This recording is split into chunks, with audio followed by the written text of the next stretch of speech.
Shalom, good morning. Bible స్టడీకి ఆహ్వానం. మత్తయి సువార్త 10వ అధ్యాయము 9వ వచనాన్ని మనం చదువుకుందాం. మీ సంచులలో బంగారంనైనను వెండినైనను రాగినైనను ప్రయాణం కొరకు జాలునైనను 2 అంగీలనైనను చెప్పులనైనను చేతికర్రనైనను సిద్ధపరచుకొనకుడి. ప్రతివాడు తన ఆహారమునకు పాత్రుడు కాడా. యేసుప్రభు వారు తన శిష్యులైన అపోస్తలులను సువార్త పని కొరకు పంపించేటప్పుడు ఏమేమి తీసుకువెళ్ళొద్దు అని చెప్తున్నాడు. ఇక్కడ మనం చదువుకున్నాం. మీ సంచులలో బంగారమునైనను, కరెన్సీ లేదు, ఒకవేళ కరెన్సీ షెకిల్స్, మీనాస్, దీనార్, వీటిలో కొన్ని బంగారం ఉన్నాయి, అలాగే కొన్ని వెండి కరెన్సీ ఉంది. తర్వాత రాగి కరెన్సీ చాలా తక్కువ ఖరీదు, రూపాయి అనుకోండి దాని విలువ. 2000 రూపాయలు నోటు ఉండేది కదా, అది బంగారం అనుకోండి, బంగారం యొక్క కరెన్సీ. రెండోది వెండి కరెన్సీ, అది 500 రూపాయలు నోటు అనుకుందాం, కరెన్సీ అది. రాగి అది 10 రూపాయలు అనుకుందాం మనం. ఆ విధంగా కరెన్సీలు ఉండేవి కనుక వాటిని మీరు ప్రయాణం కొరకు తీసుకొని వెళ్ళొద్దు. మీరు వెళ్ళేటప్పుడు ఏమి తీసుకెళ్ళొద్దు, వట్టి చేతులతోనే వెళ్ళిపోండి అన్నాడు. జాలునైనను, జాలు అంటే జోలు అనమాట, బౌల్, పాత్ర. జోలునైనను 2 అంగీలనైనను చెప్పులనైనను. అంగీలు అంటే బట్టలు ఏదైనా ఒక ఇంట్లో ఉన్నప్పుడు ఇవాళ వేసుకుంటున్నాం బట్టలు, రేపు పొద్దున్నే మళ్ళా ఇవి తీసేసి వేరే వస్త్రాలు మనం ధరించుకోవాలి. వేసుకున్న వాటిని మనమే ఉతుక్కోవాలి, ఎవరి బట్టలు వాళ్ళే ఉతుక్కోవాలి. పాస్టర్స్ చాలామంది ఏం చేస్తారంటే, అంటే ఇప్పుడైతే 4-5 జతల బట్టలు తీసుకొని వెళ్ళి మళ్ళా మాసిపోయిన తర్వాత చివరి బట్టలతో వచ్చేస్తారు, ఇంటికాడ వాషింగ్ వేసేస్తారు. కానీ పూర్వం ఏం చేసేవాళ్ళు అంటే, ఒక నెల రోజులు, 15 రోజులు, 20 రోజులు బయట స్వార్థ పని మీద ఉన్నప్పుడు అక్కడ ఉంటున్న విశ్వాసులు ఉతికి ఇచ్చేవాళ్ళు. అందుచేత బట్టలు వేసుకెళ్ళాలి. నేను కూడా పెద్ద సూట్ కేసు వేసుకెళ్ళేవాడిని. తర్వాత ఇక్కడ అంటున్నాడు 2 అంగీల్ని తీసుకుని వెళ్ళొద్దు. ఎందుకంటే అంగీ అంటే పైన వేసుకునేది, అవి మనం ఎవరింటికి వెళ్తామో వాళ్ళ దగ్గర ఉంటాయి అంగీలు. ఎవరికైనా సరిపోతాయి అవి, లావోడికైనా సన్నటి వాడికైనా బక్కోడికైనా ఎవరికైనా సరిపోతాయి కనుక అవి వేసుకుంటారు, ఇస్తారు వాళ్ళు అంగీలు. చెప్పులనైనా వెళ్ళేటప్పుడు ఎలాగో చెప్పులు వేసుకెళ్తాం, కానీ ఎక్స్ట్రా ఏమన్నా చెప్పులు తీసుకెళ్ళొద్దు అంటున్నాడు.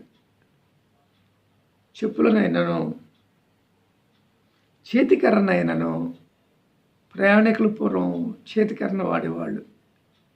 చేతికర్ర కుక్కల మీదకి వచ్చినా, లేకపోతే ఏమన్నా క్రూర మృగాలు, తోడేళ్ళు వంటి ఏవొచ్చినా సరే వాటిని కొట్టడానికి చేతికర్రను వాడేవారు.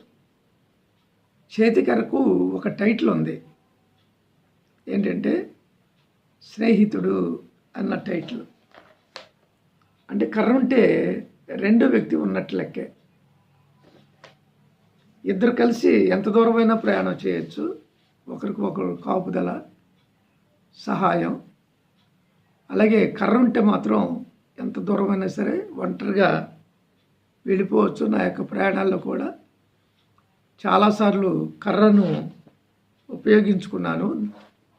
మార్గ మధ్యలో విష సర్పాలు ఎదురుపడ్డా సరే వాటిని చంపొచ్చు, లేకపోతే వాటిని విడిచిపెట్టవచ్చు, మీదకి రాకుండా కాపాడుకోవచ్చు. ఇలాగా ఇవేమి కూడా మీరు సిద్ధపరచుకోవద్దు అని యేసుప్రభు చెప్పారు. ఏమొద్దు? బంగారం వద్దు, వెండి వద్దు, రాగి వద్దు, అంటే కరెన్సీ ఏమీ తీసుకెళ్ళక్కర్లా, డబ్బు ఏమి పట్టుకెళ్ళక్కర్లా. రెండవది బట్టలు కూడా పట్టుకెళ్ళొద్దు. మూడోది చెప్పులు. నేను ఎక్కడికి మీటింగ్కి వెళ్ళినా సరే బాత్రూమ్కి వేసుకునే చెప్పులు పట్టుకొని వెళ్తా. అవి వేరే కవర్లో పెట్టేసి కారులో పడేసుకుంటా, డిక్కీలో చెప్పుల్ని అవి వాడుకుంటా. ఎందుకంటే పేదవాళ్ళు మనకి అకామిడేషన్ ఇస్తారు కానీ బాత్రూమ్ చెప్పులు ఉండవు వాళ్ళకి. అందుచేత అవే వద్దంటున్నాడు. చేతికర్ర, ఇప్పుడు కర్రలు ఏం అక్కర్లేదు కానీ ఒక్కోసారి అంటే రాత్రిపూట నేను కారు తోలలేను, పగటి మాత్రమే తోలుతాను. రాత్రిపూట కళ్ళు సరిగ్గా కనబడవు కనుక స్కూటర్ వేసుకొని వెళ్ళిపోతాను నేను. అయితే వచ్చేటప్పుడు కుక్కలు వెంట పడతాయి. అందుకే ఏం చేయాలా? ఒక హంటర్, మాకు మా భాషలో ఈ గోదావరి జిల్లాలో దాన్ని కంసి కర్ర అంటారు. కంసి కర్ర. ఎడ్లను ఎడ్ల బండి తోలేటప్పుడు ఎడ్లు నడవపోతే ఆ వైర్తో, హంటర్తో వాటిని కొడతా ఉంటాడు. అది తీసుకొని వెళ్తా నేను. కుక్కే దాని మీదకు వస్తున్నప్పుడు ఈ హంటర్తో గట్టిగా కొడతా. అది వైర్ ఉంటుంది కదా, లెదరు, అది చాలా బాధ కలిగిస్తుంది. అది ఎప్పుడైతే కొట్టామో వెంటనే ఇక కుక్క మీదకి రావటానికి సాహసించదు. కర్ర అయితే మీదకి వచ్చేది కానీ హంటర్తో కొడితే సింహం అయినా సరే వెనక్కి వెళ్ళిపోవాల్సిందే. అటువంటి సుర్క్ అని దెబ్బ పడుద్ది అనమాట దానికి. అందుచేత వాటిని పట్టుకెళ్ళేవాడిని నేను. కానీ యేసుప్రభు అంటున్నారు తన శిష్యులను పంపించేటప్పుడు ఇవేమి కూడా మీరు తీసుకొని వెళ్ళవద్దు అన్నాడు. తీసుకొని వెళ్ళొద్దు. మరి వెళ్ళకపోతే ఎలాగా? అంటే సంఘం ఏర్పడుతుంది, అక్కడ విశ్వాసులు ఉంటున్నారు, మీకు కావలసిన వాటిని అన్నిటినీ వాళ్ళే సమకూరుస్తారు.